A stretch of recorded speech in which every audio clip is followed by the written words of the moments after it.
The federal Andhra Pradesh ఛానల్కి స్వాగతం.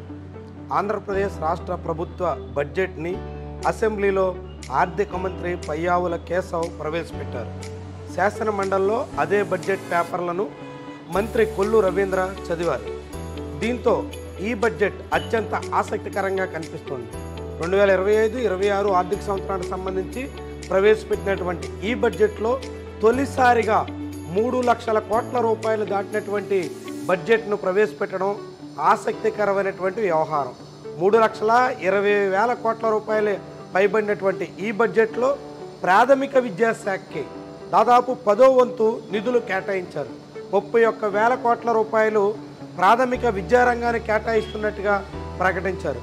అందులో చాలా కాలంగా అందరూ ఎదురు చూస్తున్నటువంటి తల్లికి వందనం పథకానికి ఎంత నిధులు కేటాయించారు అన్నది ఈ ప్రభుత్వం బడ్జెట్ పత్రాల్లో స్పష్టత ఇవ్వలేదు. అయినప్పటికీ కూడా తల్లికి వందనానికి నిధులు కేటాయిస్తున్నట్టుగా ఆర్థిక మంత్రి ప్రకటించడంతో వచ్చే విద్యా సంవత్సరం నుంచి ఈ పథకం అమలు కావడం ఖాయంగా కనిపిస్తోంది. వాస్తవానికి మే నెలలోనే తల్లికి వందనం పథకం కింద నిధులు ఇస్తాము అని ముఖ్యమంత్రి 2 రోజుల క్రితం ఆంధ్రప్రదేశ్ అసెంబ్లీలో ప్రకటించారు. కానీ ఈరోజు ఆర్థిక మంత్రి ప్రవేశపెట్టినటువంటి బడ్జెట్లో వచ్చే విద్యా సంవత్సరంలో ఇస్తాము అంటూ వెల్లడించారు. అంటే మే నెలలో తల్లికి వందనం దక్కేదానికి అవకాశం కనిపించట్లేదు.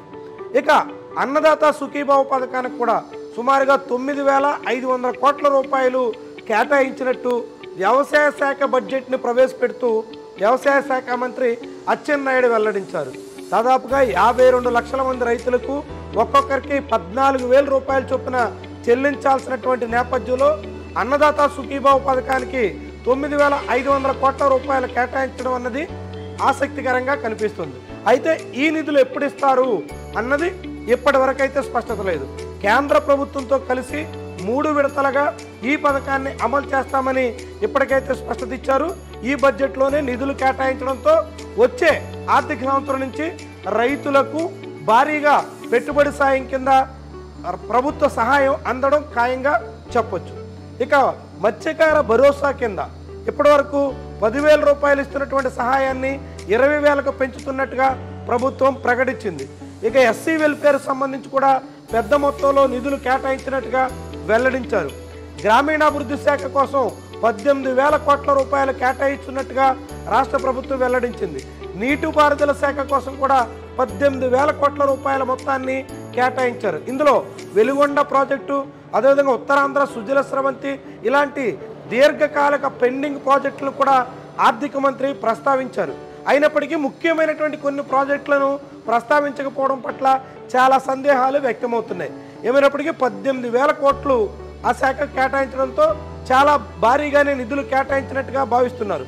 ఇక 200 యూనిట్ల విద్యుత్ వరకు ఎస్సీలకు, చేనేత కార్మికులకు, నాయి బ్రాహ్మణుల సెలవులకు కూడా ఉచితంగా అందించబోతున్నట్టుగా మంత్రి ప్రకటించారు. ఇట్లా వివిధ సంక్షేమ పథకాలకి నిధులు కేటాయించినప్పటికీ సూపర్ 6 పథకాల్లో ఉన్నటువంటి నిరుద్యోగ భృతి కానీ, మహిళలకు 1,500 రూపాయలు కానీ, ఉచిత బస్సు పథకం గురించి కానీ రాష్ట్ర ప్రభుత్వం ఈ బడ్జెట్లో కనీసం కూడా ప్రస్తావించిన దాఖలాలు లేవు.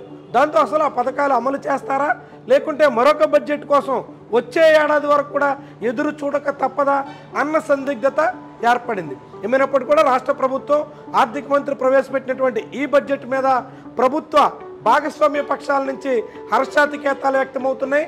పవన్ కళ్యాణ్ సహా అందరి నేతలు ఆనందం వ్యక్తం చేశారు.